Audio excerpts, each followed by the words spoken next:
Now, we use a marker because we use food, and when you pair them, you get some powerful results. Does everybody know what a clicker is? Good, we're not using them. But that's a marker, a stimulus bridge. We use the word yes because you always have it. And what I like about the word yes is that you don't have to learn any new thumb behavior. You don't have to remember it. And it's very salient. You know, you can say it a little loud if you need to, if it's hectic. Here's how it works. The marker means the dog has done something and you're going to pay them food. Okay? Now, you may see some videos online with positive trainers who say yes and toss a toy, or say yes and open a door. I don't do that, and I'm going to explain why in a sec. So the first rule is make sure that if you say it, you treat. Okay? So if you're watching the World Cup or Dancing with the Stars and you're going, yes! You better pay your dog if they start to key in on that word. And only say it once. It's not a chant. Okay? Sit. Use my hand signal to back it up. Butt hits ground. Yes. Treat. It's just a marker. It lets the dog know you did the right thing and the food's on the way. And that yes buys you 2 to 4 seconds to get the food. So that yes marker helps keep food out of your hand. Okay? And if you're thinking, geez, do I have to use food forever? Yeah, because your dog is going to need to eat forever. And it's better to have it and not need it, and need it and not have it. Okay? And then the last rule is don't just use the yes marker to get your dog's attention. Here's a super easy way to start conditioning your dog to check in with you. Verbal prompts. Yes, when they look over from the kissy sound.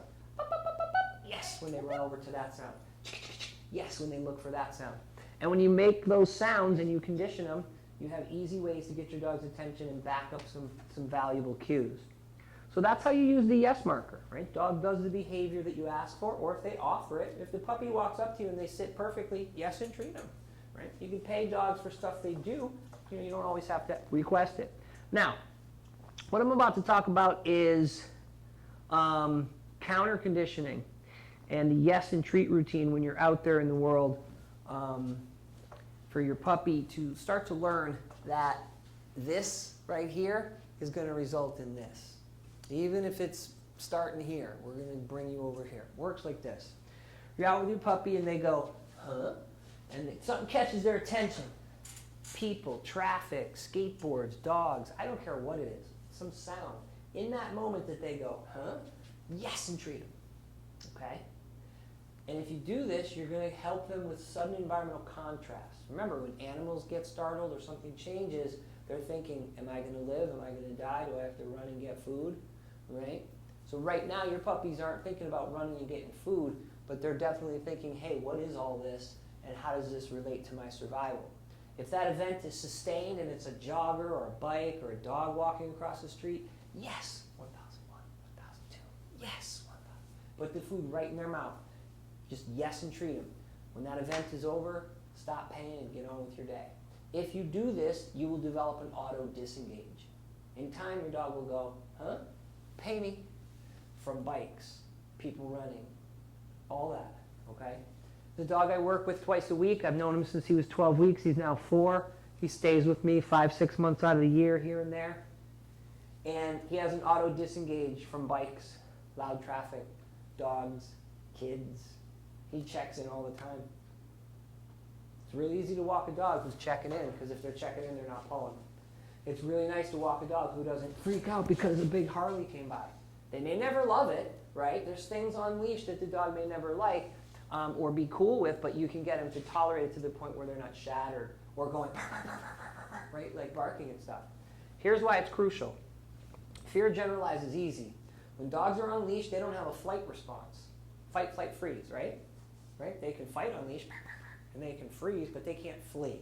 And dogs know as soon as they can get to that nipple, they know they can move to and away from stuff, and that that's related to their survival, right? Before they can even open their eyes. So they don't have a flight response, and they're out on this contraption, right? And they have to go to the bathroom, and things are happening.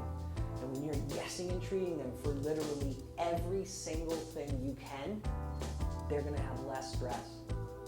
And they're gonna go to the bathroom for easier. When we get to house training, I'll explain why. When you're yesing and treating them, they're gonna have less stress. Because the reason why I walked my puppy for a half hour, and when I walked in the house, they peed on the floor, it's because they were stressed for 30 minutes or 28 minutes. They were stressed, right? Because we know now they don't have a moral imperative to be bad, right? So, yeah, it happens.